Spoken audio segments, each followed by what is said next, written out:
The views and opinions expressed on this show are not intended to provide healthcare advice, diagnosis, or treatment. Views expressed here do not necessarily reflect those of Hayhouse Radio or its staff. It's your turn now. Learn how to flourish with Dr. Christiane Northrup. Good morning, everybody. So first off, I want you to know about my latest blog. Our breasts and bodies are dynamic, and they're always changing, and they have an innate intelligence toward achieving balance and health, like every other aspect of your body. So during this time of year, when many of you are focused on the pink ribbon, pink washing, which is what I call it, I want to offer you another way to look at your breasts and help you create breast health through the energy of your fourth chakra, where your heart, your lungs, and your shoulders are also existing. Learn more at my latest blog, drnorthrup.com. And now, without further ado, I want to introduce my guest, Dr. Winnifred Cutler, whose work I have loved and known about for many years. Dr. Cutler earned her PhD in biology from the University of Pennsylvania in Philadelphia, did her postdoc work in behavioral endocrinology at Stanford. She has authored over 35 scientific papers, published in scholarly journals, has written 8 books, which have been translated into 7 languages. She continues to conduct new research at the Athena Institute, funded by product sales of the pheromones that we're going to talk about. Her co-discovery of human pheromones in 1986 captured international media attention in Newsweek, Time, and U.S. News and World Report, both in 1986, and a front-page story in November 18th, 1986 in the Washington Post, because it established the first scientific proof ever that human pheromones affect the relationship between men and women. In 1993, she launched Athena Pheromone 1013, the product which again captured international attention. Years later, in March of 1998, ABC primetime TV news program interviewed Dr. Cutler and conducted its own test using the Athena Hormone 1013 product on, this is great, on identical twin sisters in the bar scene of Manhattan. The ABC news host reported, "The results astonished us. The twin who wore the Cutler product was chatted up by 30 guys, nearly 3 times the number who approached her identical twin." In 2005, ABC's 2020 television program featured Dr. Cutler, tested 1013 in a specific dating test, showing 9 out of 10 dates were interested in the twin wearing our Athena Pheromone 1013. And I could go on, but I know by now, she's also authored 8 books. The latest, Hormones and Your Health, The Smart Woman's Guide to Hormonal and Alternative Therapies for Menopause.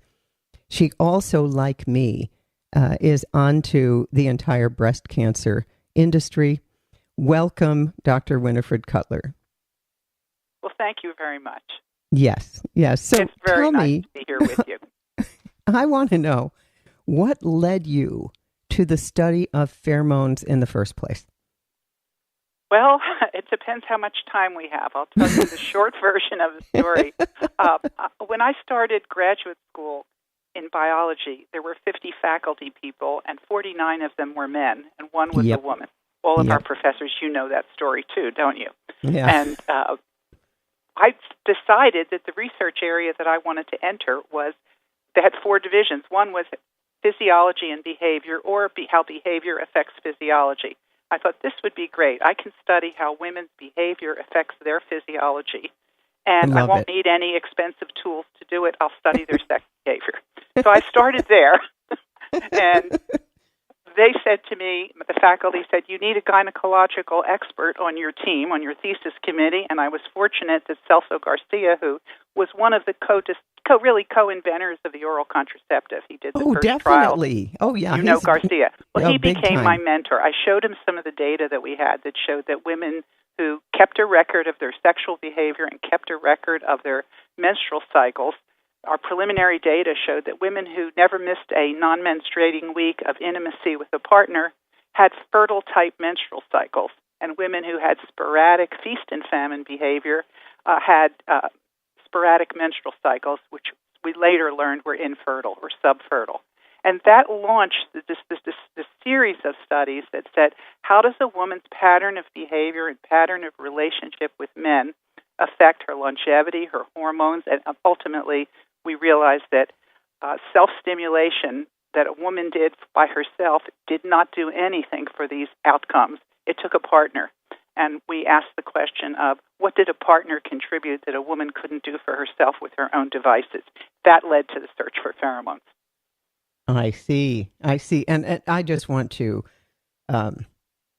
just applaud you for this work because it has helped so many people. Now, tell me how the 1970s, 1980s, well, even now, feminists, so-called feminists, who, my experience was, especially in the 80s and so on, when women were saying, a woman needs a man like a fish needs a bicycle. Oh, dear. That's unfortunate. I know. So here we are, and you have research that shows that biologically, the cycles are more fertile when you are having sex regularly with a man. Now, That's correct. we're in the age of LBGT, QRST, UVW. So tell us what the research has been with the pheromones on gay couples. Okay. There are no studies that have been published that tested our pheromone or any other that I've ever seen on gay couples. But what started me in figuring out a formula was I used to present my data to various scholarly communities that included the International Academy of Sex Research. And these were serious scholars, many of whom were gay psychiatrist men and heterosexual women and heterosexual men. And the psychiatrists were very interested, the male psychiatrists, and it was an international consortium of experts.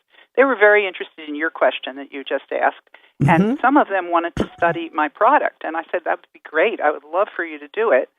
Meanwhile, the women at the Kinsey Institute at one point was studying lesbian women's behavior.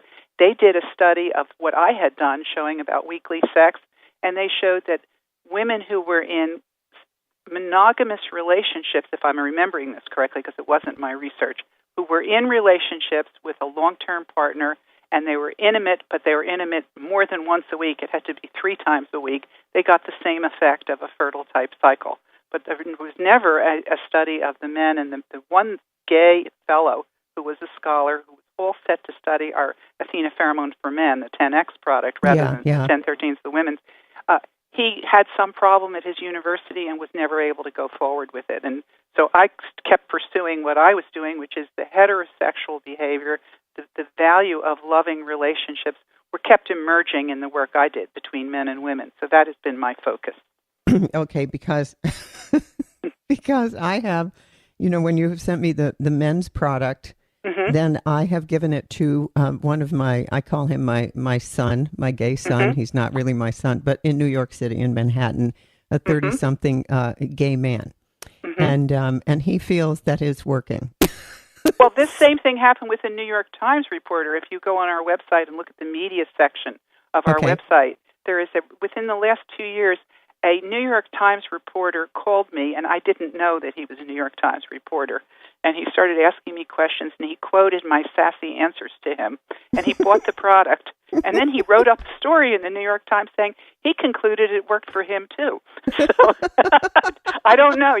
Two anecdotes are very different than double-blind, placebo-controlled experiments that get accepted by the established peer review process. You know please. That. Oh, I do know that. But I want to, before we have some callers, and, call us, especially what I want you to do, any women out there who are looking for love, give us a call so we can tell you how to use the Athena pheromone. However, tell us how you make the pheromone and how you actually discovered this, because I do know the research about women who are ovulating, that there's this, I've seen it for years, where my patients would say, when I'm ovulating and I walk by a construction site, I can have my hair messed up, be in gray yoga clothes, and the guys are whistling, and so there's really this, and guys say their wife is electric at ovulation, and I've always known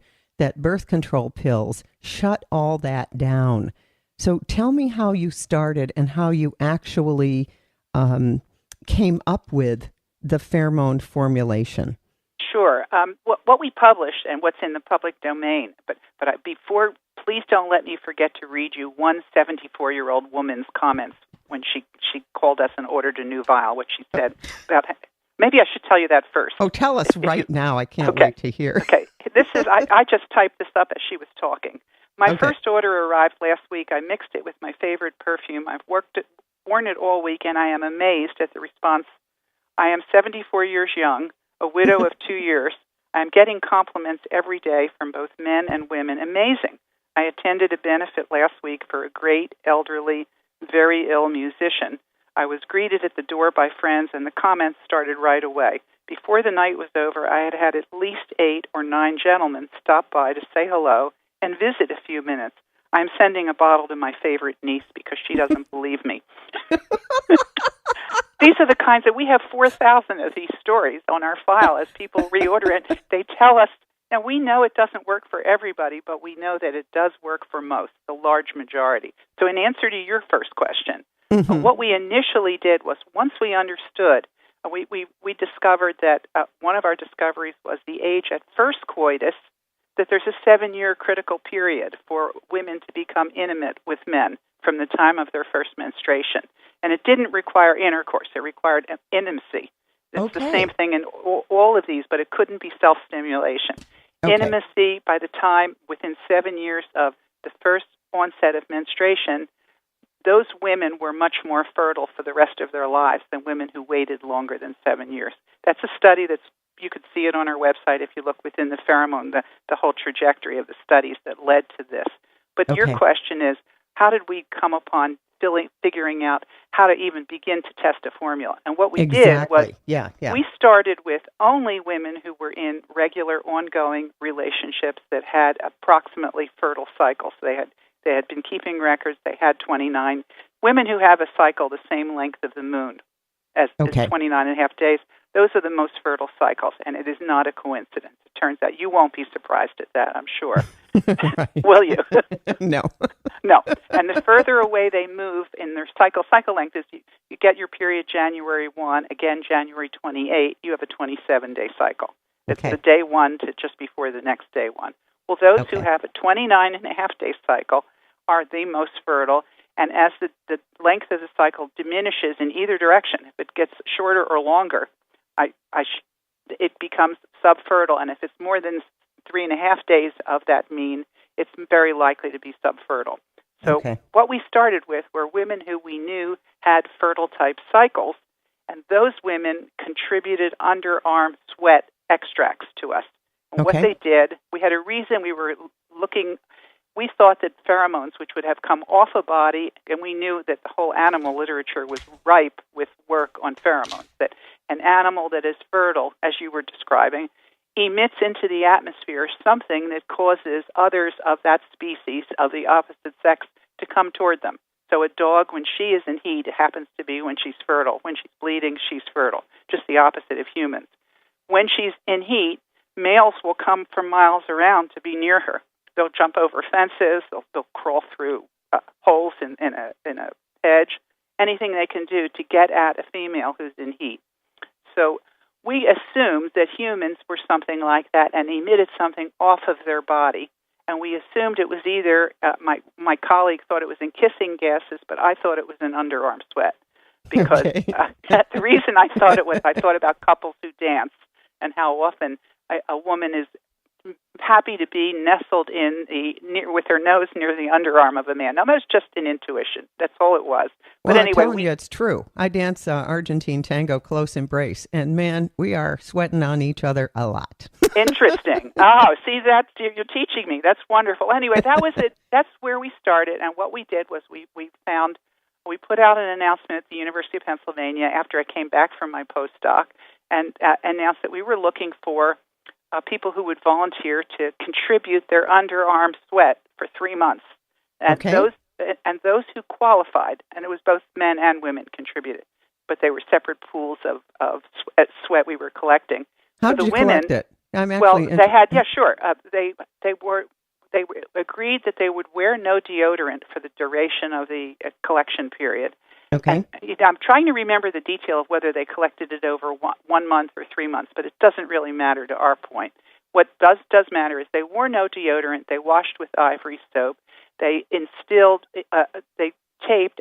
They came into the lab 3 times a week to get fresh, sterile cotton flat pads that they put into an undershirt that they wore, and they went around all day with it, and then at the end of the day put it in a jar that they were provided, put the lid on it, and brought it back to the lab. So all of the specimens were collected sequentially across their cycles. So we had a day 1 supply from, I don't remember right now the number of women that were suppliers.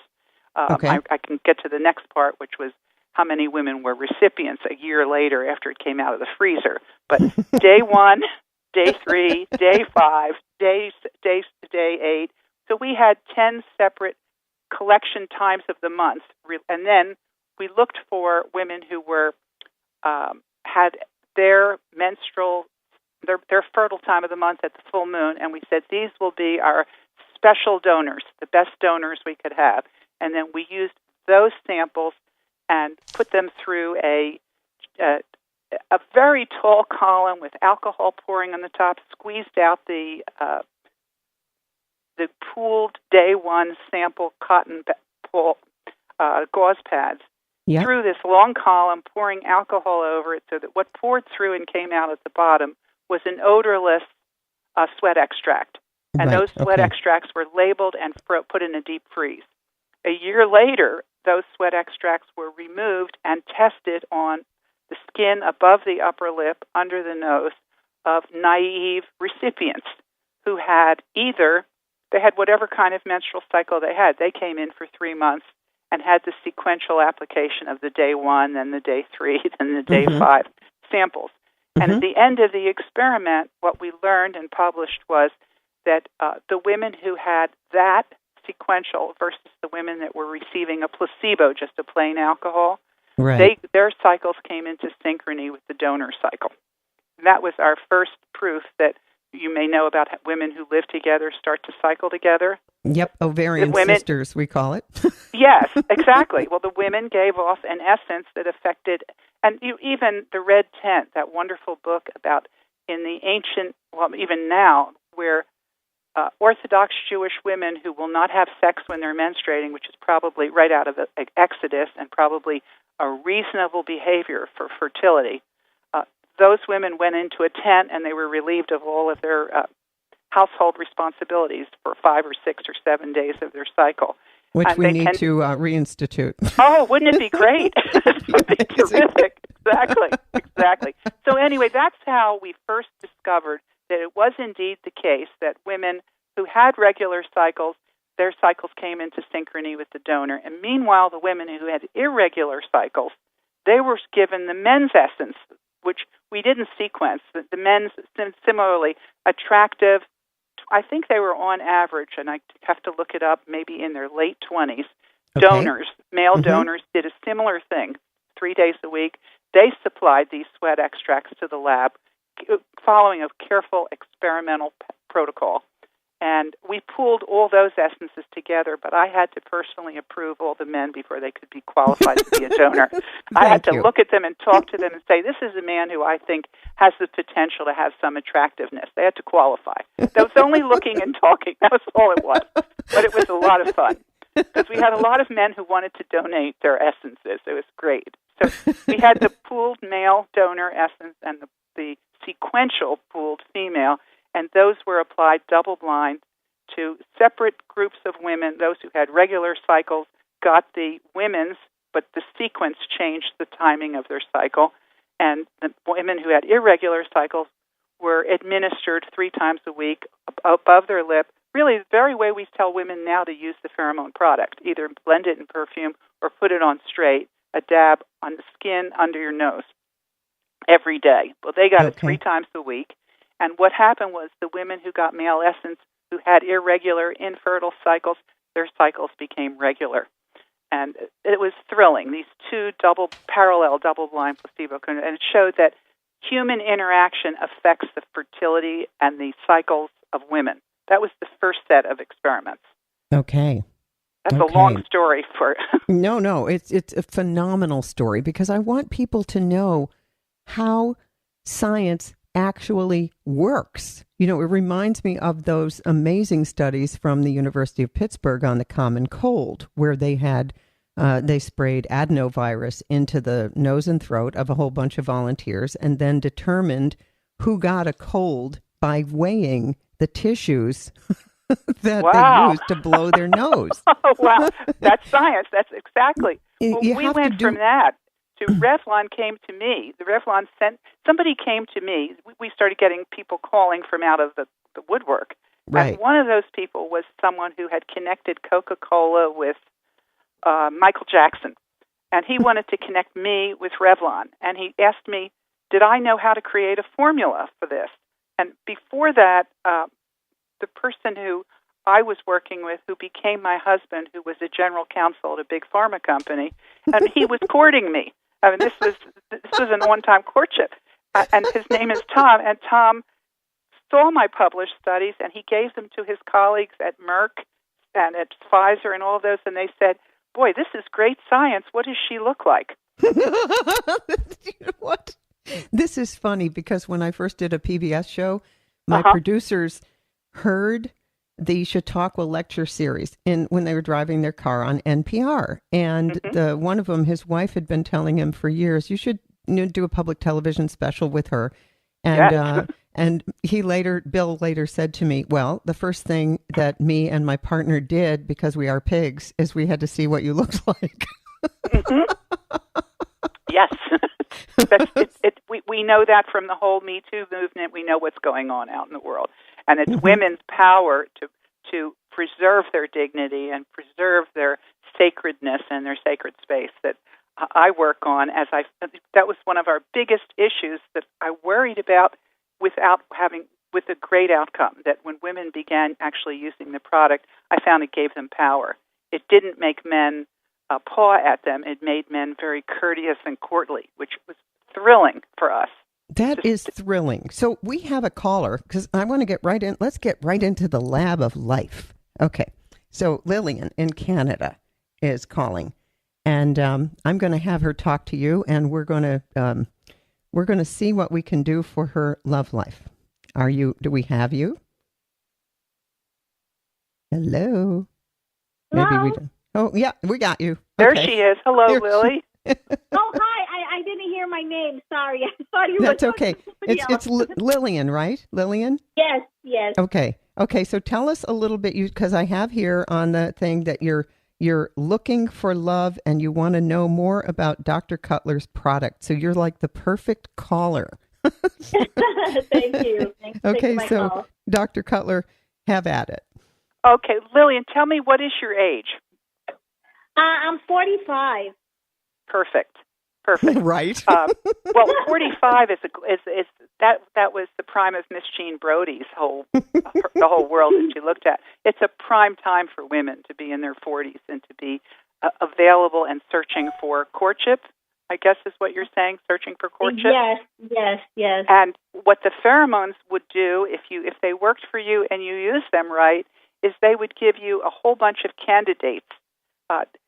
My whole thing about the egg and the sperm, if you think about ovulation and fertility, the egg is one giant single-celled structure. And when she is ripe, this one egg, there will be literally hundreds of sperm beating their heads against her wall, and one of them will get in. You are so speaking my language. Well, I used to argue with Lou Tilney at Penn. He wanted me to switch my work to study sperm. And I said, Lou, where it's at is the egg. She makes the decision.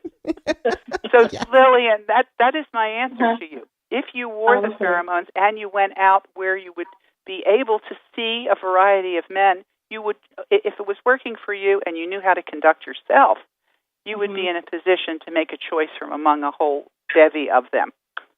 I see. Okay. Because that's what it does. What the pheromone is sort of like a magnet. It draws interested people toward you. It makes them want to be attractive for you because you're so attractive to them. And it's through the olfactory system. It's through the nose.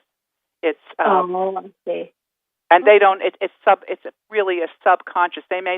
People may say to you, "What is that delicious new perfume you're wearing?" And it's the same perfume you've always worn, but you've added the pheromone to it, which is one of the common ways people use our product. They spike their perfume with the pheromone. Or, as you said, you can just use it straight, just under your nose a little bit. Yes, when you break open the seal in the little vial, you can't reseal it. You need to pour it out into something that will prevent it from evaporating. That's why we have the little blue rod bottle that holds it when the dipstick is the rod. Yes. So that's the other way to wear it. Okay, good. Okay. Did that answer your question, Lillian? Yes. Thank you so much. Okay, so now we have to tell people, though, where to get it. AthenaInstitute.com, or you call Athena Institute during Eastern Standard Time business hours, and usually there's people here to answer. But the main way people approach us these days is through the Internet. They come onto our website, AthenaInstitute.com, and there is a series of tabs across the top, one of which is called Shopping Cart. And if they click on that, you can see the product and testimonials of people who were unsolicited, who told us, and we posted what they had to say about it. Or you can click on the tab called Pheromones and see the whole scientific literature that led to the discovery, what we've been talking about. Great. Okay. Athena Institute. The two words together, Athena and Institute.com. Okay, 2 words together. Okay, thank you so much. Thank you. Okay, great. And so tell me, what are the men finding? Because I obviously I've used the Athena pheromone for women. What are you finding from men? Well, what happened was we had this product for women, and the first when Montel Williams did a show. Do you know who Montel Williams is? Oh yeah, absolutely. Well, I was busy doing my science and had all these young students from Haverford and Bryn Mawr College working with us, and one of them came to me and said, "This call you should take, Dr. Cutler." And it was Montel's producer, and she said, "Montel would like you to come on the show, and he would like to test your product." And I asked her, "Who's Montel?" Because I don't watch television. I do science. You can't do everything. You have to be in your niche and connect with other people. Anyway, Montel, when I went on his show, and he had people test it, and they had great outcomes too. He asked me, they put it in the can and then they play it later. He said, "Tell me, Dr. Cutler, how many phone lines do you have?" And I said, "Well, we have 2. He said, "I think you better get 10 more. And he was right. And what happened was, back then, in the first 6 months after that show, we sold $1 million worth of product. And we couldn't believe it. We had college kids working pretty much round the clock answering those 12 lines, and they couldn't keep up with it. And all of that was to say that we started generating revenue that let us do our mission of working to improve the quality of health care for women. We were, like you said, that you've been liberated in a way, the way you do your medicine. We were liberated to fund research like you're talking about the breast cancer issue that was not funded by any profit-making entity, where, as you know, there's tremendous profit in the breast cancer industry now. It's huge. It's overwhelming. And we were able to fund research to show a different perspective about what can healthy women do to stay healthy and well. So we won't talk about that today, but it's interesting, the intersection between when you create a love potion and the love potion works, and then you can give it back to women in terms of a form of love to do research for their well-being and publish it. That is wonderful. Well, let's talk about that. You asked me about the men, but I didn't get to tell you about what happened. I'm so sorry. I got off on the track. Let me tell you about the men. Great. So once we had all of those orders coming in, we started getting phone calls from men saying, "Do you have a men's product?" And we said, "No, we're Athena Institute for Women's Wellness." And we said, "We don't do a men's product." They said, "Well, that's not fair. What about us?" And that was the point at which I spoke with my husband, Tom, who was this attorney. Now he's my husband, my attorney. He knew the whole big pharma industry and the cosmetic industry and the law. And I said, I think I could create a formula for men that we could test. And there are colleagues who would be willing to work with me to do a double-blind placebo-controlled. And he said, men? We don't want men. I said, yes, we do. They need it anyway. We did a study. We published it. It worked just as well as the women's.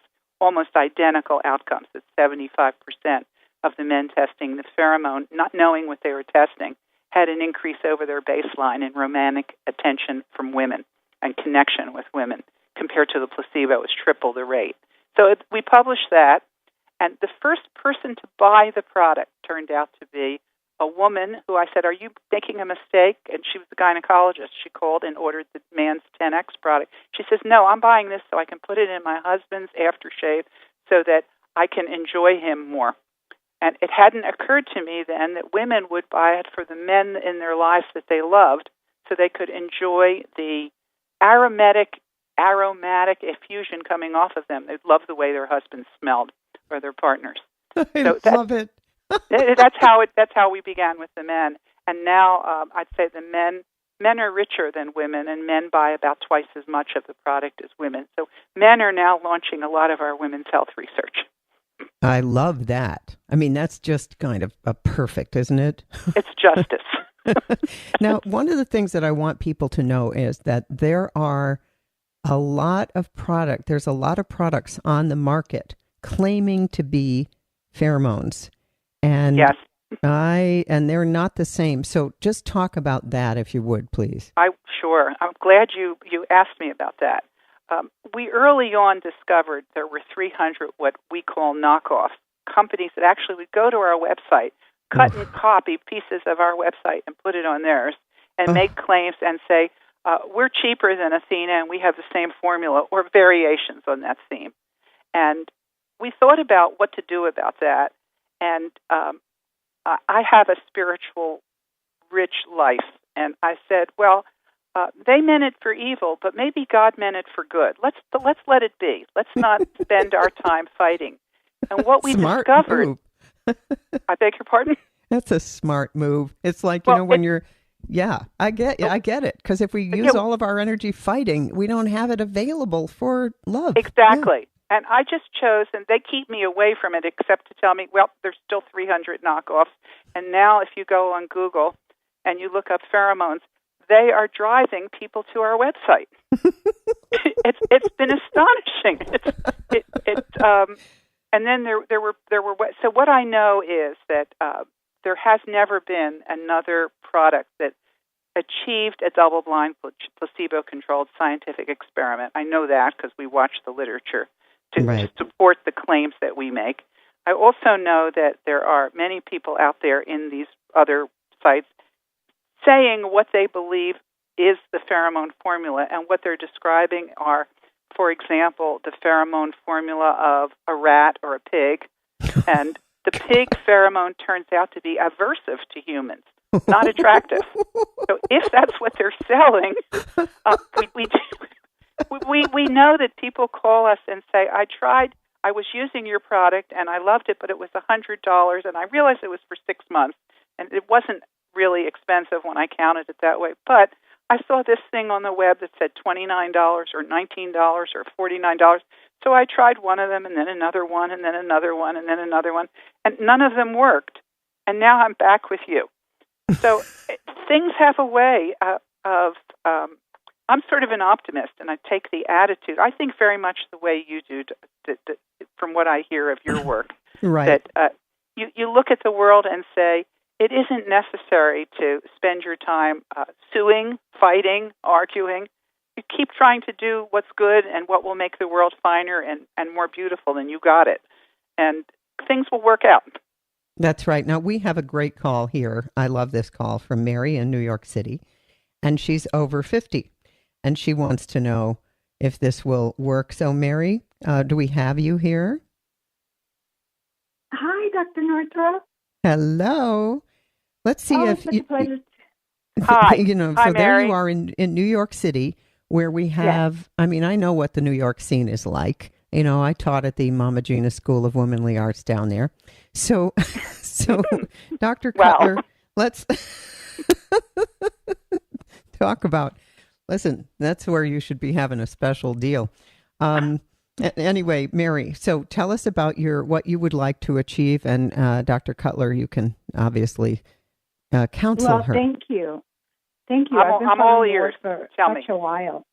My question is, I'm over 50, and I no longer menstruate. So I was wondering, I'm also looking for love. Would this apply to me? Would this work? It should work beautifully. One of the double-blind studies was conducted on postmenopausal women, average age 57, and that was by a psychiatrist who worked together with a psychologist who was at Harvard, and the two of them together did a double-blind placebo-controlled study of postmenopausal women who were, on average, 57 years of age. Half of them tested the pheromone, half of them tested a blank, and they didn't know which they had. And they kept a regular record, and at that time they used a fax machine. They would fax it in once a week, and by the end of that study, it showed that 68% of the women who tested the pheromone had an increase in romantic attention from men.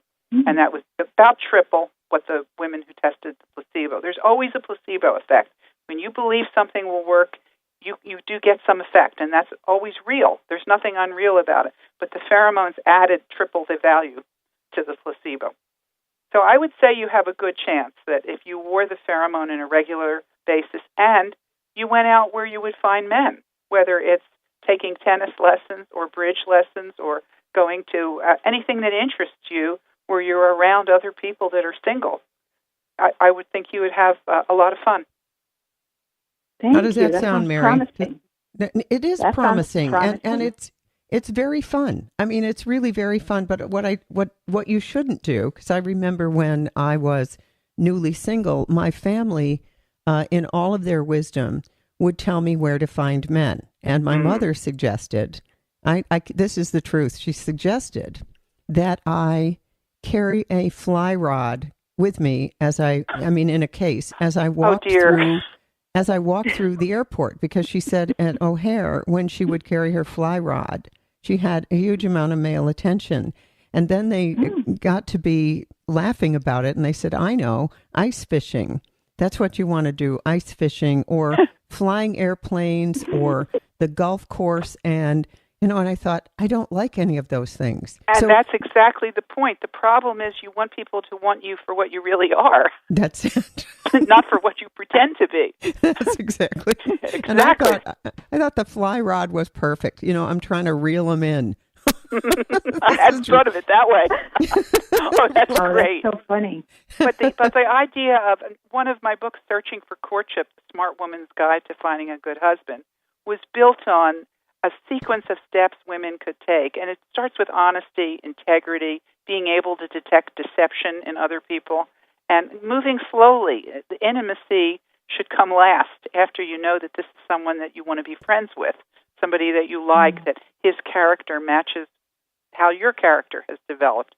So the process of the pheromones enables that, but it doesn't force anything. That was why we were so thrilled to see that men were more courtly rather than more aggressive with That's women beautiful. who wore the pheromones. Yeah. So, Mary, just for fun, what's the first thing that comes to your mind as a place that you would go? I'm thinking Whole Foods. Yeah. Whole Foods, cooking classes. Yeah.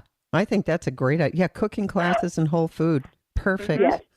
Perfect. Well, I think Whole Foods gives cooking classes. Oh, do they? Some of them do, because I know Some where of them. we are, I have seen that advertised.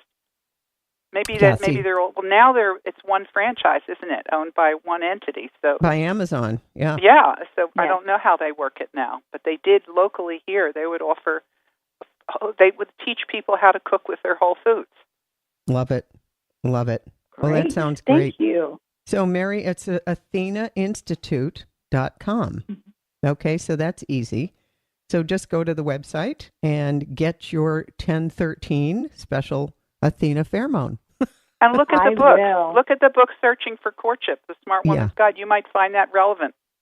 It Yeah. might Thank be you so it might be much. relevant to you. Good luck Okay, to great. Thank you both. Thank you. you. I And, hope you enjoy that journey.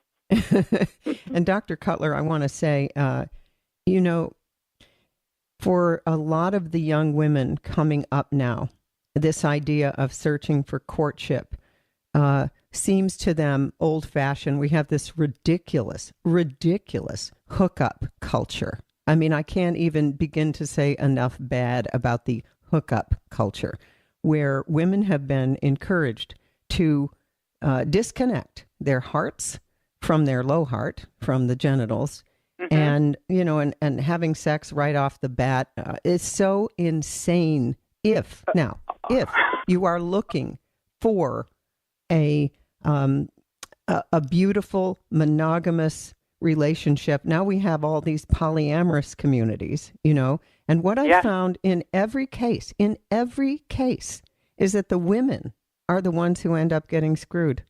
Of course. I say, because the men, you know, it's a man who he gets to decide who he's going to have sex with. But if the women in those communities decide who they're going to have sex with, then the alpha male gets upset. It doesn't work, is I guess what I would like to say.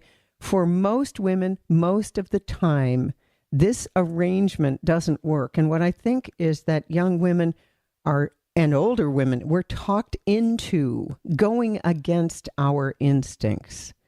And I love that you have a product scientifically designed with nature, with the partnership, with the moon, with our fertile cycles, with our animal instinct that actually elevates the entire behavior and conversation. Oh, it is. It's elegant and it's private. Should be private. And one of the things I'd like to say, when I wrote Searching for Courtship, my publisher wanted me to remove the section in that book about sexually transmitted diseases. One of the chapters in it is monogamy and restraint, because I have come to see through this. First of all, I worked in an infertility center at Penn, and that started me with the understanding, which then subsequently has been well borne out by research, that women who have multiple partners are susceptible to a great many sexually transmitted diseases, which are on the rise in the United States right now. One of those is chlamydia. Chlamydia is silent until it's eaten away the tubes, the fallopian tubes, that destroy forever her fertility. Oh, I know. Because this is my experience as well as a young gynecologist. I'm thinking, you would have seen it. Oh, please. It was horrifying. You know, and then I would get into these intellectual discussions with people about, oh, no, you know, you're just uptight. It's like, are you kidding? Do you see what I'm seeing? When my daughter, my granddaughter's now in medical school, but when my daughter was probably 11, I brought home from Penn for her the spiral notebook of all the sexually transmitted diseases and gave her a copy. And each one of the diseases showed spread legs pictures of the horrible lesions on the vagina, on the tubes, and the sequela that followed those diseases. And she was the last of her friends. I never told her how to behave sexually, but she was the last of her friends to give up her virginity, and that was her choice. And now I learned from my granddaughter that her mother, my daughter, took that book out of her closet and gave it to my granddaughter when she was 12. And it's tremendous preventive treatment to actually get to show young women pictures and descriptions of the sexually transmitted diseases and how it affects them. And it doesn't just affect them while they have the disease, it affects their whole life. No, it affects this is what a great idea. Thank you. I happen to have 2 granddaughters. Now, they're 6 months old and 3. But they have time yet. But you and I do agree that monogamy and restraint and having one partner who you love and you spend your energy developing a relationship with is a beautiful thing when you've carefully chosen each other. It's magnificent what you can build when you're not going from person to person to person. And single women need stability. And it's the same thing of single women are very attractive to married men, as we hear, and they will pursue them for their one-night stands and their events. But when it comes to be New Year's Eve and holiday eves and Thanksgiving, the single woman is left alone while he's with his family. And it's so sad that it takes so long to realize the value of monogamy and restraint. That's right. That's right. And so we're told, oh, you're so old-fashioned, you're so uptight, and I have this lioness energy within me that I will just get right up and say, stop it. I mean, I'm at this point bulletproof with that argument because, you and I have both seen what happens. Let's talk about, I'd love to hear a little bit about your breast cancer research. It's time that women heard that and got off the pink ribbon nonsense. Sure. I presented, I was invited to the International Menopause Society meeting in June to present two separate lectures, one on the problem of overdiagnosis. And we now are finding that the mass screening, the breast cancer screening that is widely marketed and promoted to women, get your mammogram because early detection saves lives. That's the mantra. It turns out that the data say early detection has not saved lives at all. No. That the data do not withstand scrutiny to that marketing message. But it does make a lot of money for the industry. What happens is, now that they've gone from the mammogram to the tomosynthesis, the 3D, yes, they have reached a point where 50% of the early cancers found are cancers that if they hadn't found them, your own immune system would have suppressed them. They never would have come to light. They never would have caused a problem. But once they're found, the woman undergoes cutting, slashing, radiation, and drugs, all of which risk all kinds of diseases like ischemic heart disease. For the next 20 years, her risk keeps accelerating. So it's iatrogenic harm is being done to women under the guise of early detection saves lives, which is not true. So what we did, that was the first lecture, was really reviewing the world's literature on the problems of overdiagnosis, what they cost women, how much money they generate for the mammogram sellers, the people, the medical establishments that promote them. The 42% of women who have regular mammograms over 8 years will be told falsely that it looks like they have a cancer, and then they're told, you didn't have a cancer. And what has happened to them in the interim where they thought they had a cancer and they didn't have one, the terror that induces affects their whole endocrine system, their immune system. They don't sleep well for the next 10, 15 years. The stress on the system of the false positives is one issue. There are other issues. The ductal carcinoma in situ is a non-disease. It doesn't transfer to metastatic cancer, except that it generates $12,000 per patient for the medical establishment as it tortures the women with their treatment. So you should almost have not started me on this because you can hear the passion I have. I've never had a mammogram, never. Neither have I. So you and I... that's the other thing. Mammograms cause breast cancer. The radiation from the mammograms, this is the paper we're about to submit again. Not again. This is a new paper we're submitting because we have completed our analysis of the 2,305,428 women who were enrolled in 19 different studies worldwide. Each of those studies only enrolled women who had never had a breast cancer and then followed them for up to the next 25 years in order to find out how much cancer could they find. Can you guess how much cancer they could find in 25 years in such a pool of women, which is most of us?